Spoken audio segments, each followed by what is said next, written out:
欢迎来到深夜食堂，这里的故事像夜色一样深沉。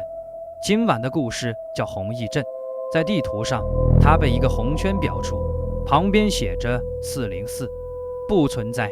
但有些镇子并未消失，他们只是换了张脸。坐下来，灯光调暗，准备好走进迷雾了吗？想知道里面是谁在笑？故事开始了。我叫李浩，38岁，是一名政府情报分析师，专门挖掘那些见不得光的秘密。我的生活就像地下室的档案，布满灰尘，偶尔翻开，呛得人直咳嗽。去年秋天，一封匿名邮件打破了这平静。发件人自称404观察者，附件是一张照片，南景镇的铁丝围栏，红色的雾气从缝隙渗出，像血丝爬上墙壁。邮件内容简短却刺耳。弘毅开始了，镇子没死，他在重生，你知道的比政府还多。南景镇，我太熟悉了。1年前，新闻报道说那里发生了生化泄漏，镇子被封锁，无人生还，至少官方是这么说的。但我的工作让我接触到真相，那不是泄漏，而是一场实验，一种代号红脉的生物武器，一种能改写人类基因 A 的病毒，目的是优化感染者。优化成什么？档案没说，只提到失败，整个镇子被抹平。邮件里附了坐标，指向一个叫弘毅镇的地方，离南景镇100公里，另一个封锁区。我犹豫了3天，最终决定前往，不是好奇，是直觉。邮件里提到了我的名字，还提到了我父亲他20年前死于类似的事故。我开车上路，从高速公路拐进山道，雾气浓得像幕布，车灯打进去，映出诡异的红色。镇子入口是一道高高的围栏，电流嗡嗡作响，标牌上写着404区，禁止入内，违者格杀。我停下车，戴上口罩，翻过围栏，里面街道空荡，房子破旧，窗户玻璃碎裂，风吹过，门吱吱作响，像在喘气。空气中弥漫着一股甜腻的味道，像腐肉混着血腥。远处红雾像血云，吞没了一栋栋建筑。我沿着主街走，脚下的碎玻璃咯吱作响。镇子中心是个广场，广场上有一座废弃的实验室，门半开，里面灯光闪烁。我走进去，桌上堆满积灰的文件，第1页写着红脉计划第2阶段，南景转移，病毒已稳定，感染者保留意识，身体重组重组。下面是一张照片，一个人影，皮肤裂开，红色的脉络发光，黑色的丝线像活物般爬满全身。黑色丝线，我的手腕突然发痒，低头一看，上面出现了一道红痕，像烧伤。昨晚我梦见父亲，特狠，别碰红色的。醒来时手腕上什么也没有，现在红痕出现了。我继续翻文件，另1页写着实验体100，存活3人，意识转移成功，镇子重生。意识转移，谁的意识？最后1页签名是观察者。身后传来脚步声，我猛地转身，雾中走出一个人影，一个50岁左右的男人，衣服破了，眼睛红得像灯笼。你是新来的？他的声音低沉。你是镇上的人？我后退一步，问道。他咧嘴一笑，露出黑色的牙齿。镇子没了，我们是红色的。他伸出手，红色的脉络在皮肤下跳动，黑色的丝线顺着手指爬行，和照片里一模一样。来吧，加入我们。我撒腿就跑，雾气追着我，甜腻的味道更浓了。我躲进一间小屋，锁上门。外面，他敲着门，观察者，欢迎回家。回家？那封邮件是个陷阱。夜幕降临，雾气未散，屋子里老旧，空气发霉。桌上有一本发黄的日记，字迹像极了我父亲的。我翻开日记，里面写道：红脉不是病毒，是钥匙。政府想通过它实现永生，将意识转移到新身体。南景失败了，但弘毅正在继续。感染者不会死，他们的意识会跳跃。谁是宿主？跳跃，意识转移。下面还有一幅图，人脑被红色脉络连接，黑色丝线织成一张网。我的手腕开始灼痛，红痕顺着胳膊蔓延，皮肤下隐约可见黑色丝线。我抓挠，血渗出来，带着那股甜腻的味道。窗外脚步声更多了，透过窗子，我看到一群人影围过来，眼睛红得发光，低声呢喃：“新宿主，来吧。”我翻到日记最后一页，头脱放在烧毁红源，实验室核心藏着病毒母体，核心那一定是实验室的中心。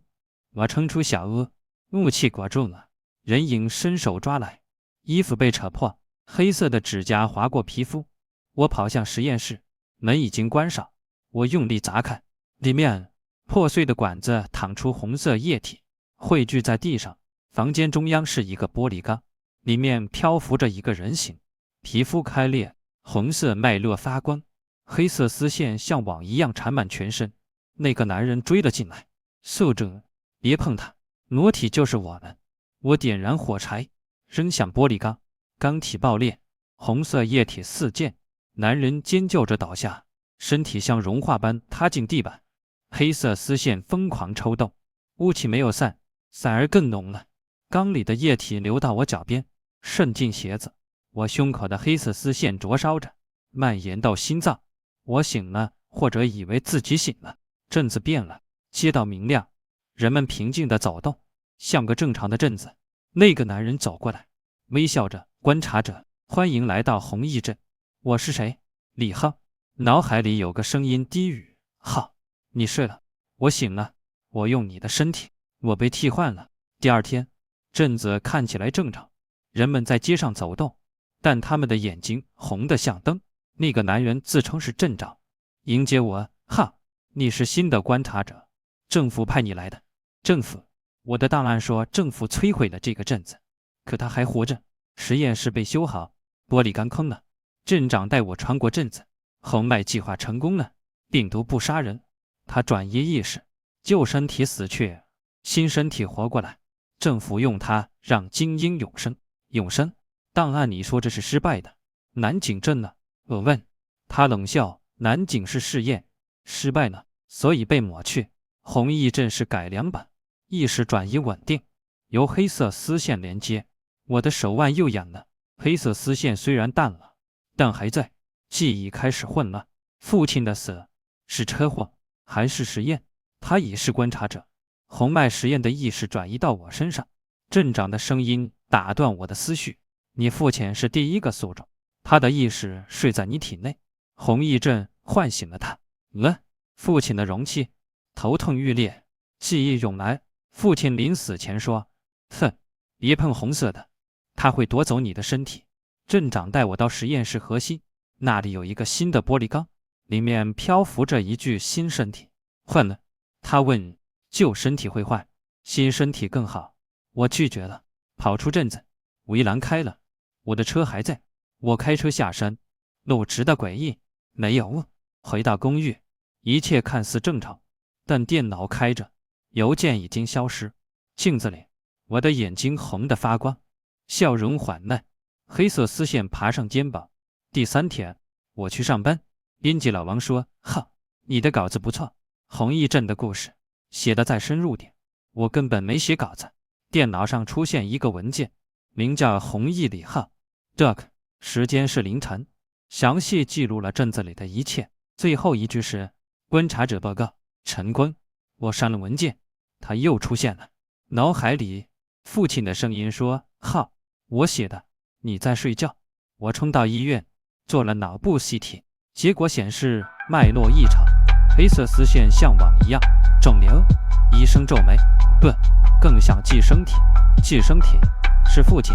那晚我梦见镇子，父亲站在那里。对不起，红脉给了我新身体。你是宿主。醒来，胸口的黑色丝线灼烧。镜子里，我的脸在变，轮廓像父亲。镇长打来电话：“观察者，回来。政府命令，新阶段。”命令。档案说政府摧毁了镇子，可镇子活着，病毒被用来给精英换身体。我的脑子一片混乱。政府在背后操控，用弘毅替换官员，控制国家。我回到镇子，决心找到病毒母体。雾气更浓，镇民围上来，红色的眼睛齐声喊：“宿主，来吧！”实验室里新加了许多玻璃缸，里面漂浮着等待意识转移的身体。镇长笑着，哼，你父亲醒了，你睡吧。黑色丝线猛地涌动，我的心跳停滞。父亲的声音在脑海回响，哈，原谅我，永山，值得。我睡了，醒了。一份文件出现，李浩，转移完成。档案馆的门开了，一个黑袍人低语，档案，无人知晓谁是宿主。克赛，下一个镇子，下一个宿主会是你吗？故事到此结束。当红入呼唤你的名字，别回应，他想要你的身体。